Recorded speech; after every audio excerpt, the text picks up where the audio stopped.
Unity Station floated in the dark space between two angry empires. The massive structure hung there like a promise that might never be kept.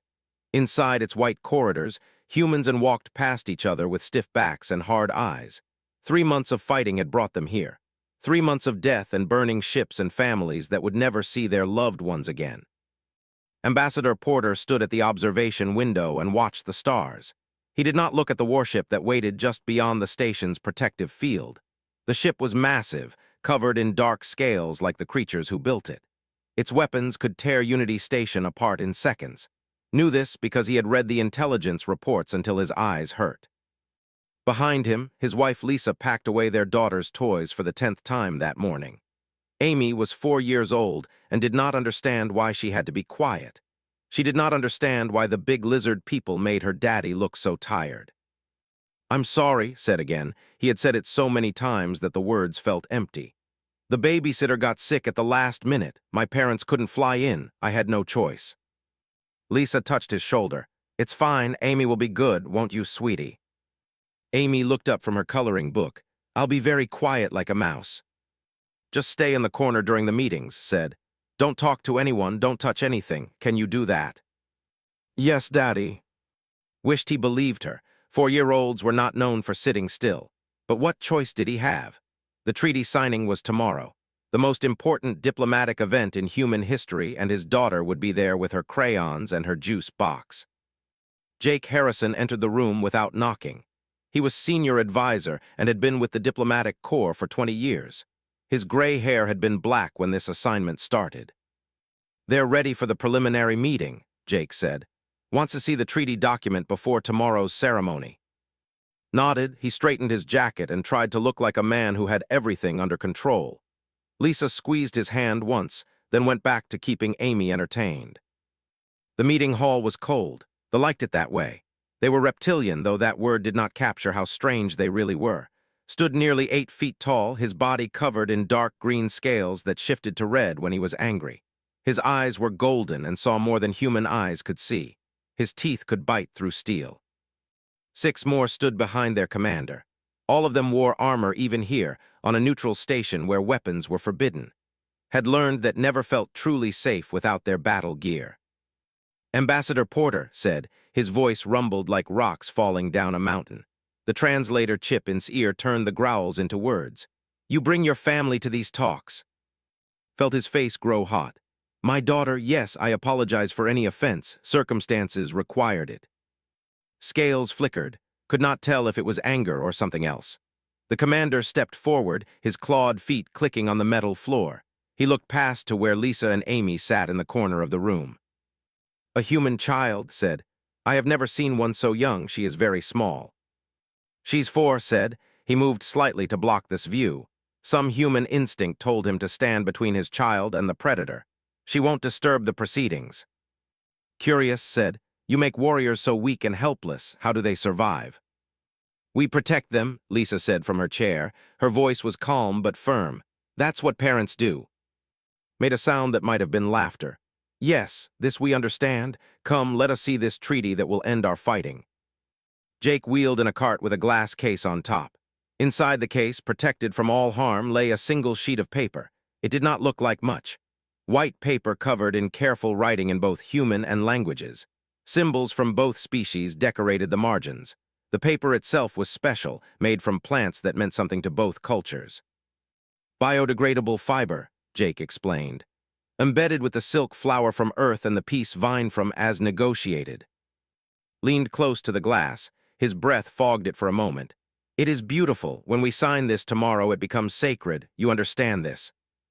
"We do," said. "In law, a signed treaty can never be destroyed. To destroy it is to declare war eternal. No forgiveness, no mercy. Our entire fleet would come for you." Swallowed hard. "We understand and respect your customs." "Good," straightened. "Then tomorrow we end this fighting. Tomorrow we begin peace." The filed out of the room, felt like he could finally breathe. Jake began to wheel the cart away, taking the treaty to the secure vault where it would spend the night. "Wait," Lisa said. "Can we see it just for a moment?" Jake hesitated, then nodded. He carefully removed the glass case. The treaty lay there on the cart, unprotected. Amy climbed down from her chair and walked over. She stood on her toes to see what everyone found so interesting. "It's pretty," she said. "It looks like Grandma's cookies." Smiled despite his exhaustion. "It does a little bit, doesn't it? But you can't eat this. This is very important. This will stop the war." "Why?" "Because both sides agreed to stop fighting. We wrote it down here. Tomorrow we'll sign it, and then no more people will die." Amy thought about this. "That's good. I don't like when people are sad." Jake put the glass case back on. "She's a smart kid. Maybe she'll be a diplomat someday." "Maybe," said, but right now he just wanted her to stay quiet for one more day. One more day and this would all be over. Peace would be real. The fighting would stop.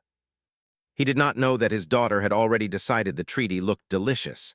He did not know that the morning started well. Too well, thought later. He should have known something would go wrong.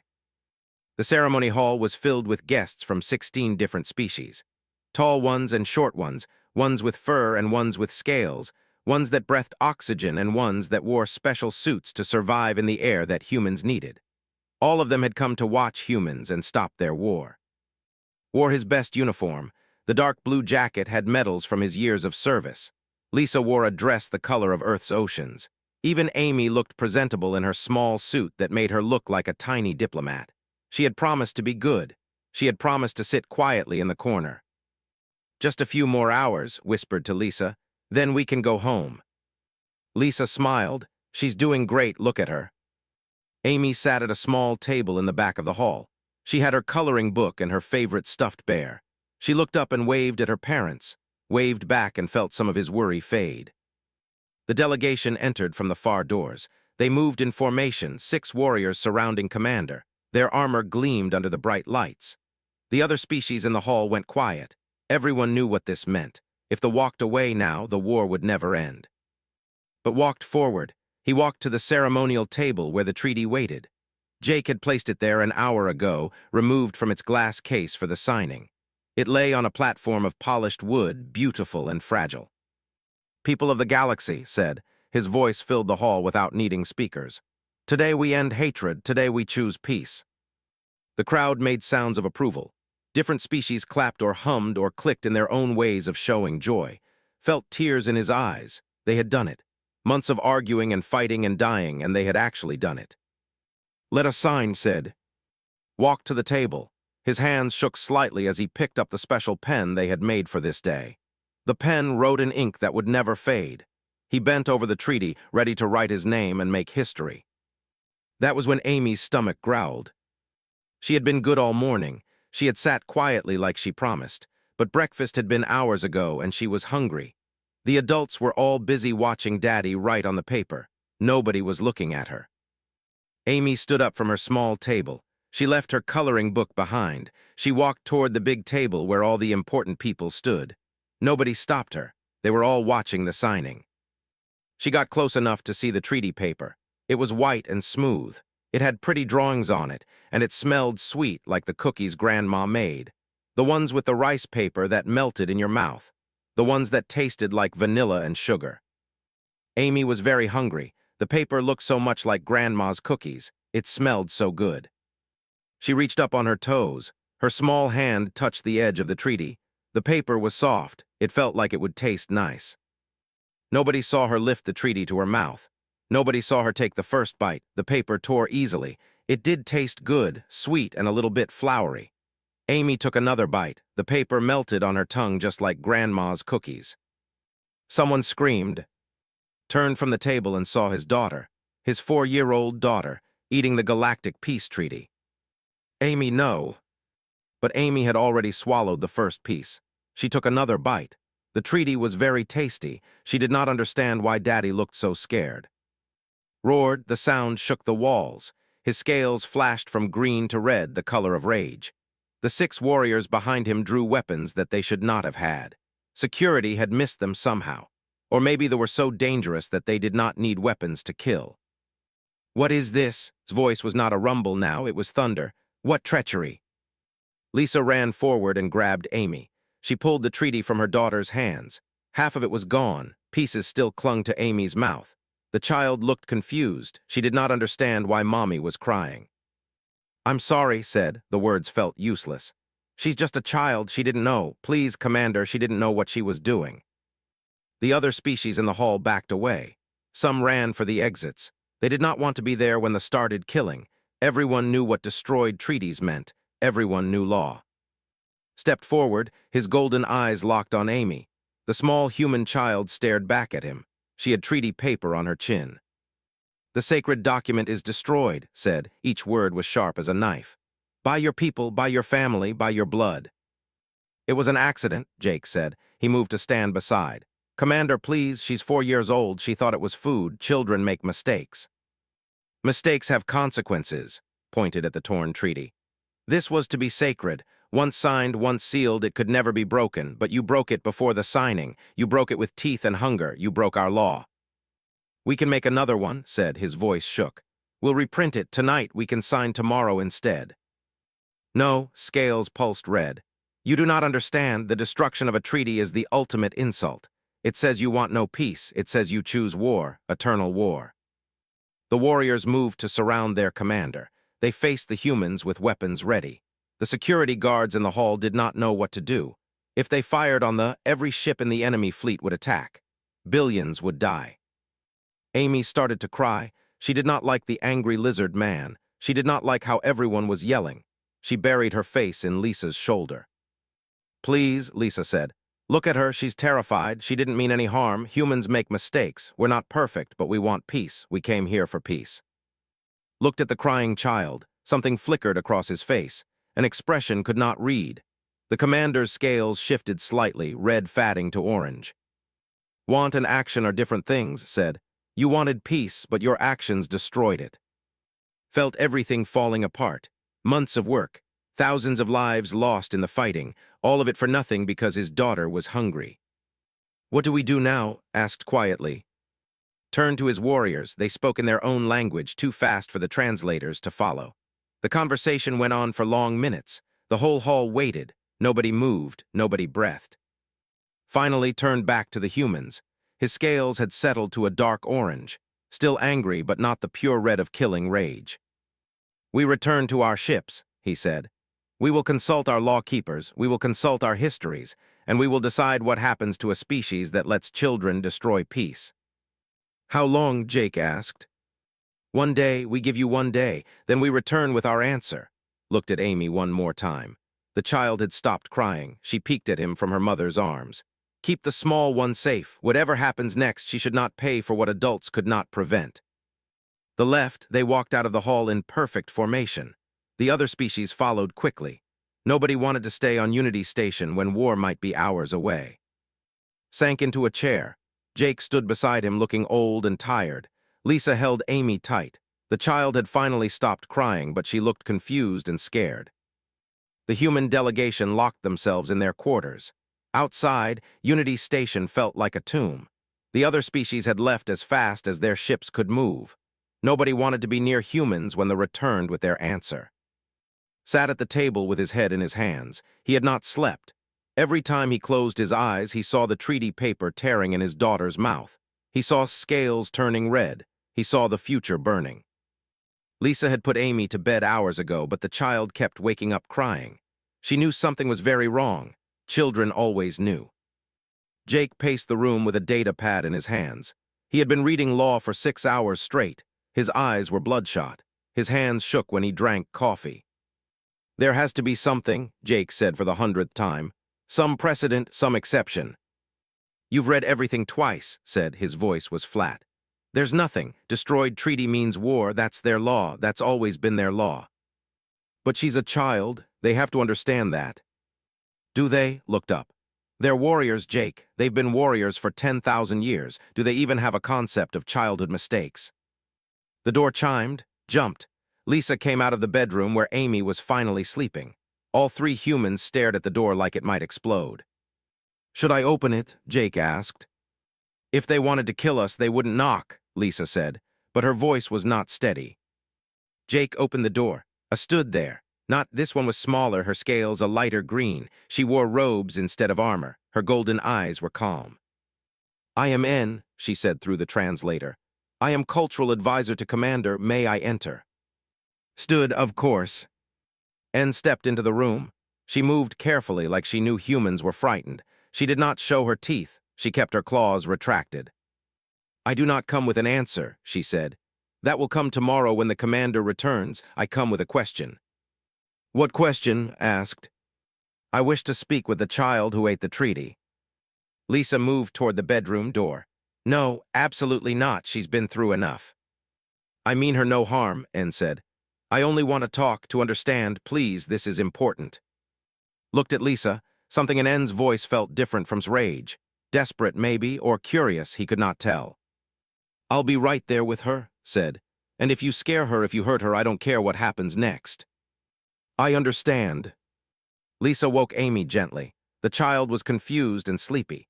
She held her stuffed bear tight when she saw thee in the living room, but she did not cry. She was a brave kid.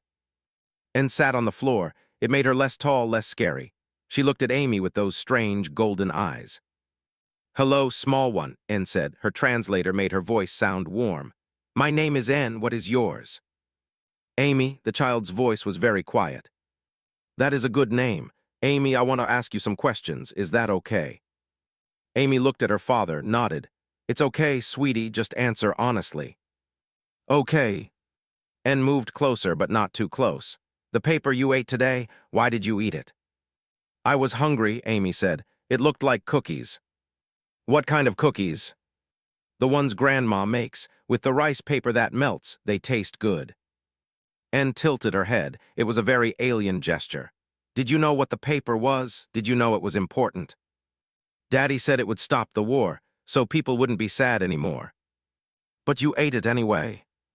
Amy looked down. Tears started in her eyes. "I didn't mean to make everyone mad. I just thought it was food. It smelled nice. I'm sorry. I'm really sorry." "Hush, child." N's voice was gentle. "I am not angry. I only want to understand. Tell me, how did the paper taste?" Amy wiped her eyes. "Sweet like vanilla and a little bit like flowers." "And how did it make you feel? In your belly, in your heart, how did you feel?" Amy thought about this. Adults asked strange questions sometimes, but she tried to answer. "Warm, happy, like when Mommy hugs me. I wanted everyone to try some, because everyone looked so angry and sad, and the paper made me feel nice. I thought maybe it would make them feel nice too." N went very still, the kind of still that predators do before they strike, tensed, ready to grab Amy and run even though he knew it would not matter. But N did not attack. She stood slowly. Her scales had shifted to a pale gold color, did not know what that meant. "Thank you, young Amy," N said. "You have given me much to think about." "Am I in trouble?" Amy asked in a small voice. "No, child, you may have saved us all." N turned to, "I must speak with Commander immediately. I must show him something from our archives. I must make him remember what we have forgotten." "I don't understand," said. "You will. Tomorrow, when we return, you will understand everything." N walked to the door, then stopped. "Keep your daughter close tonight. Keep her safe. She is more important than she knows." The left stood in the middle of the room, more confused than ever. Jake had stopped packing. Lisa held Amy close. "What was that about?" Jake asked. "I don't know," said, but hope, small and fragile, had started to grow in his chest. N had not sounded angry. She had sounded excited, almost joyful. "Daddy," Amy tugged on his sleeve. "Did I help?" Picked up his daughter. She was so small, so innocent. She had nearly started a war by accident. But maybe, just maybe, she had done something else, something nobody expected. "I think you might have, sweetie. I think you might have." Lisa made tea. They sat together as a family and waited for morning. Outside the window, the warship that had been waiting moved away. Watched it go and did not know if that was good or bad. Hours passed. Amy fell asleep in her father's arms. Lisa dozed on the couch. Jake kept reading his data pad, looking for answers that might not exist. Jake said suddenly, "I found something. It's old, really old, from before there were warriors." "What is it?" "A reference to ceremonial eating, something about bread and peace, but it's just a footnote. The rest of the text is missing from the archive." Eating looked down at his sleeping daughter. "You don't think?" "I don't know what to think anymore," Jake said. But N seemed very interested in how Amy felt after eating the treaty, what it made her feel. That has to mean something. "Tomorrow we'll find out." But could not sleep. He kept thinking about what Amy had said, that the treaty made her feel warm and happy, that she wanted everyone to try some because they all looked sad and angry. The simple logic of a 4-year-old, share good things, make sad people happy. Maybe war and peace were not as complicated as adults made them. Maybe a child could see truths that trained diplomats missed. Or maybe he was just desperate, looking for hope where there was none. The night crawled by, watched the stars and held his daughter and prayed to whatever gods might listen. When morning came, they would have their answer. They would return, and humanity would learn if Amy had destroyed their chance for peace or somehow, impossibly, saved it. Kissed the top of Amy's head. "What did you do, little one?" he whispered. "What did you really do?" The stars did not answer. They never did. But somewhere out there on a ship, N was reading ancient texts and making her commander understand something that had been lost for thousands of years. Something about bread and peace and eating together. Something about what it meant to take an agreement into your body and make it part of yourself. They returned at dawn. Their ship came back to Unity Station like a dark cloud blocking the sun, watched it dock and felt his heart beating too fast. This was it. War or peace, life or death, and nothing he could do would change what came next. The meeting room was different this time. Just Jake and Lisa on the human side.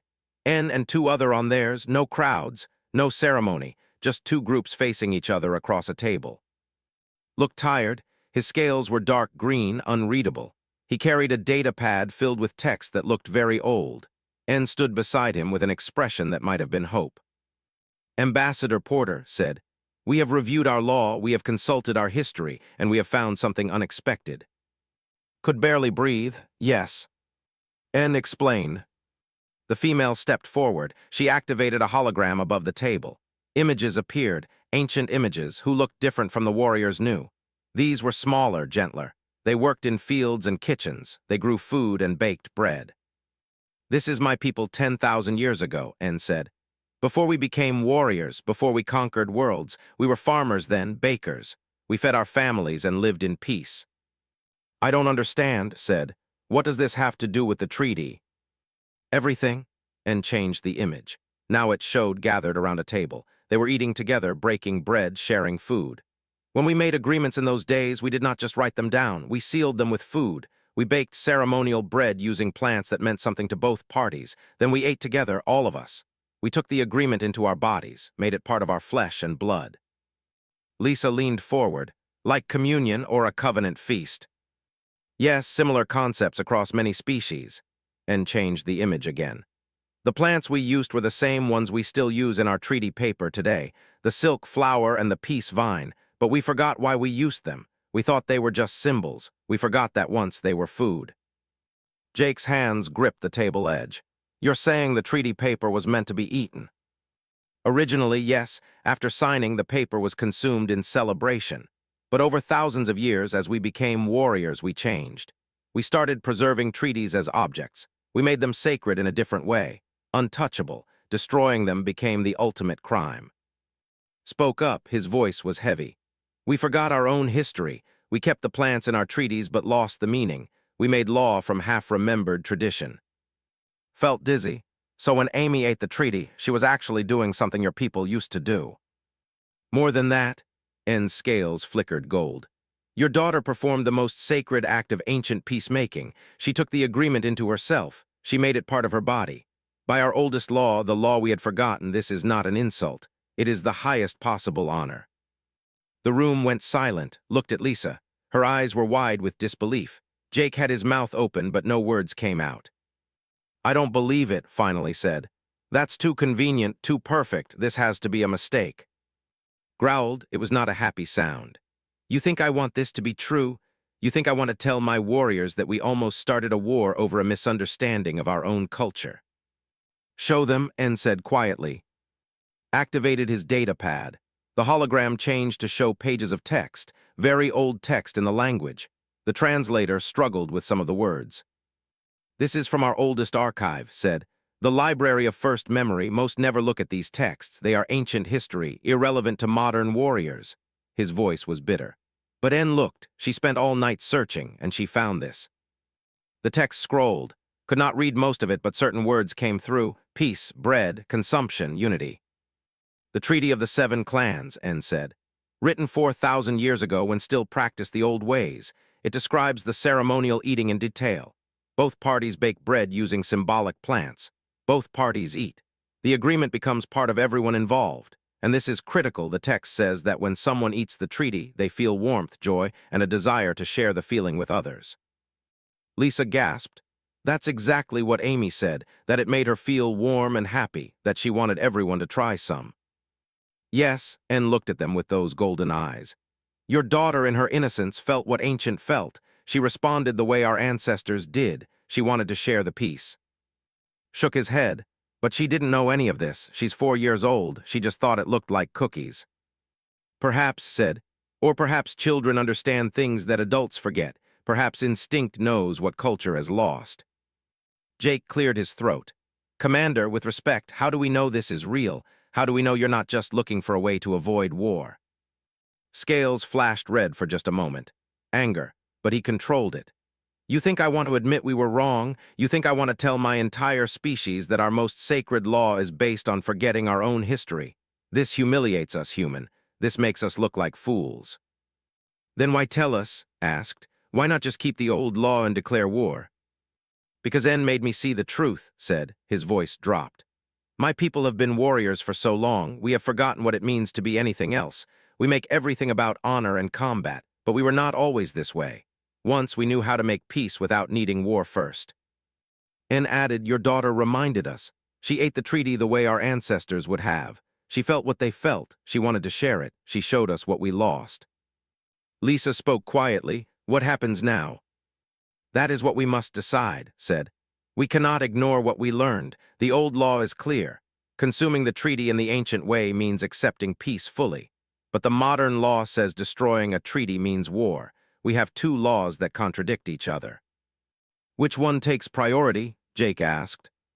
The older law should, N said. But many will not want to accept this. They will say we are making excuses. They will call us weak. Stood, he was very tall, very imposing.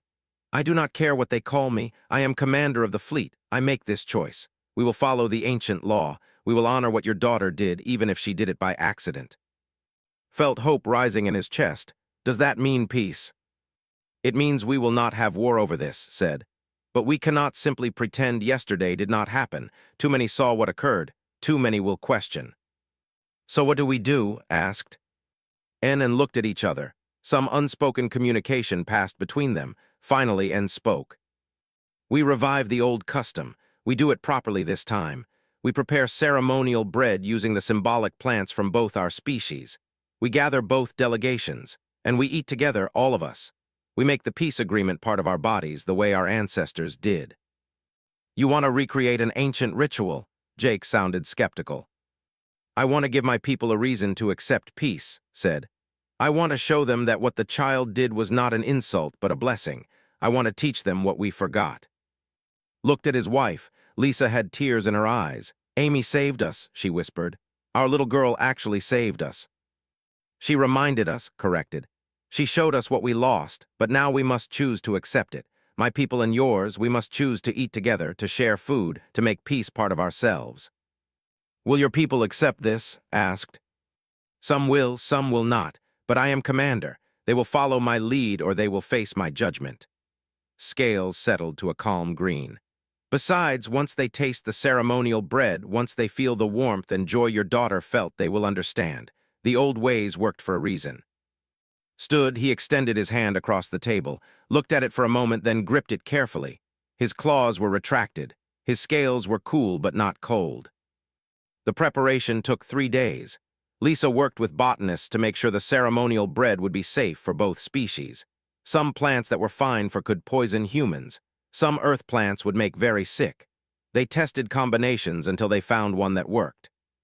The silk flower from earth smelled like vanilla. The peace vine from tasted sweet with a hint of spice. Together, mixed into simple bread dough, they created something neither species had eaten before. Something that belonged to both of them. Amy helped mix the ingredients. N had requested this and allowed it after some thought. His daughter had started this whole thing. She should help finish it. Like this? Amy asked as she stirred the bowl. Her small hands could barely reach. Yes, little one, N said. They had spent hours in the kitchen with Amy. The two of them had become strange friends. You are doing well. It smells good, Amy said. Like Grandma's cookies, but different. Lisa smiled. It does smell good. You picked the right thing to eat, sweetie, even if it scared us. Watched from the corner. Jake stood beside him, reviewing the ceremony details. Everything had to be perfect. One mistake now could undo all their work. The fleet is getting restless, Jake said quietly. Some of us warriors don't like this. They think he's gone soft. Can he control them? Asked. He says yes, but I'm not sure. If enough reject the ancient custom, we might still have war. Looked at his daughter mixing bread dough with an alien who could kill her with one claw. But N was gentle, patient. She taught Amy the old songs about harvest and peace, songs that warrior had not sung in thousands of years. We have to trust this will work, said. We don't have another choice. The day of the ceremony arrived. The hall was full again, not as crowded as before. Many species had left and not come back, but some stayed. Some wanted to see if peace was possible. The ceremonial table was different now. Instead of paper and pens, it held bread, dozens of small loaves, still warm from the ovens. Each loaf had been made the same way, with the same plants, the same prayers. Each one represented the agreement between humans and stood before his people. His entire delegation was there, warriors who had fought humans for months, warriors who had lost friends to human weapons. They looked skeptical, some looked angry. My people said, his voice carried across the hall. I have brought you here to witness the revival of an ancient custom. We have forgotten much in our quest to become strong. We have forgotten that strength is not only in combat, it is also in the bonds we make, the food we share, the peace we choose. One of the warriors stepped forward. His scales were battle-scarred. Commander, with respect, this is not our way. We are warriors. We do not make peace by eating bread. No, agreed. We make peace by signing treaties and destroying those who break them. But where did that law come from, did you never wonder? The warrior hesitated. It has always been our law. It has been our law for 4,000 years, N said. She stepped forward carrying a data pad. But we have been for much longer. Before we were warriors, we were farmers. We sealed our agreements with shared meals. We ate together. We made peace part of our bodies. She activated the hologram. Ancient images filled the air. From long ago, eating together, celebrating, the warriors watched. Some looked uncomfortable, some looked curious. This is our true history, said.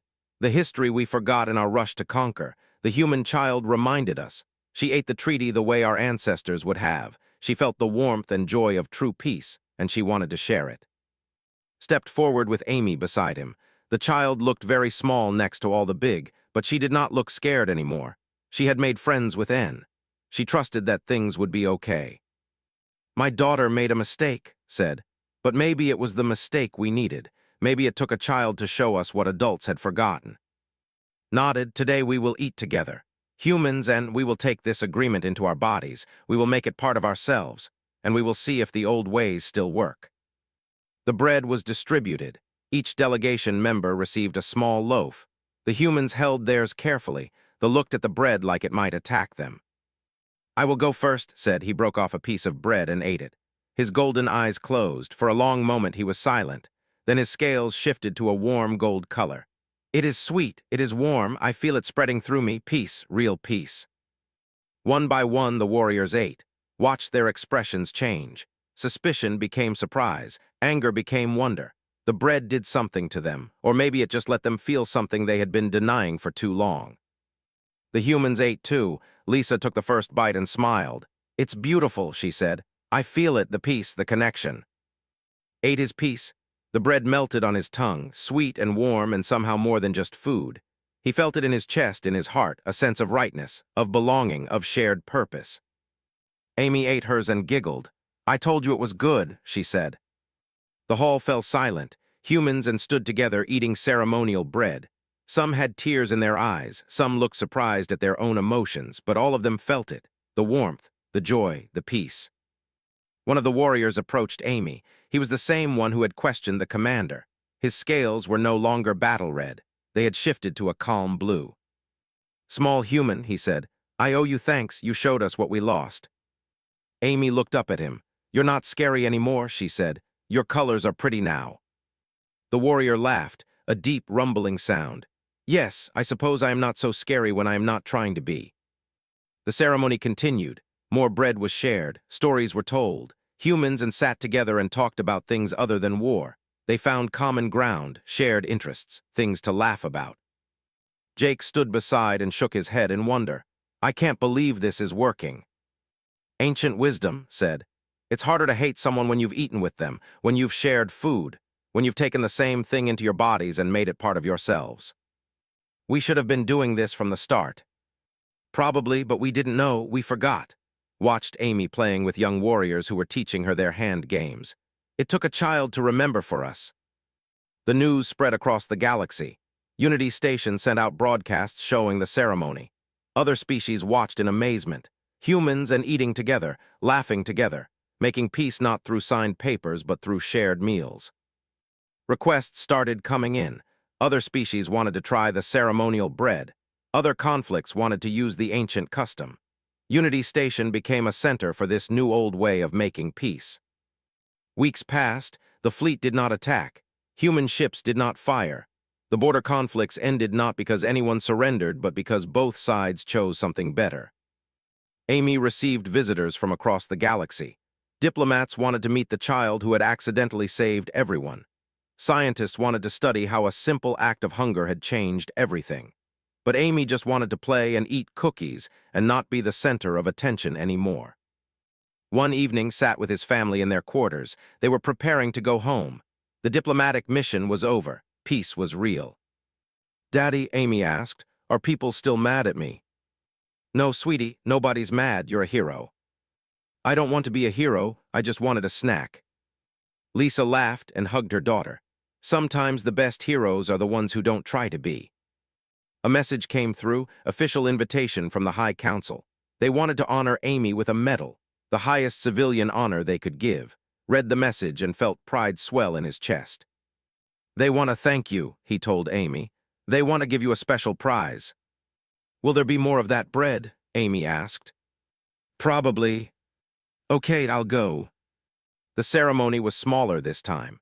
Just the High Council and the human delegation placed a medal around Amy's neck. It was too big for her. It hung down to her knees. Young Amy Porter said formally, you have shown the people the path we had lost. You have reminded us that peace is not weakness, that sharing is not surrender, that the oldest ways are sometimes the ways. Amy looked up at him. Can I ask you something? Of course. Do you have any more of that yummy bread? I'm hungry again. The entire council laughed, deep rumbling laughter that shook the walls. Scales flickered bright gold. Yes, small one, we have more bread. We will always have more bread. For you and for anyone who wishes to share peace with us. They ate together one more time. The council and a 4-year-old human girl who had saved the galaxy by being hungry at the right moment. The bread was just as good as Amy remembered, sweet and warm and full of peace. Later on the ship home, held his daughter and looked at the stars. They did not seem so dark anymore. They seemed full of possibility, full of species learning to eat together instead of destroying each other. What are you thinking? Lisa asked. That we send our best diplomats to negotiate. We send our people to solve problems. But maybe we should send more children.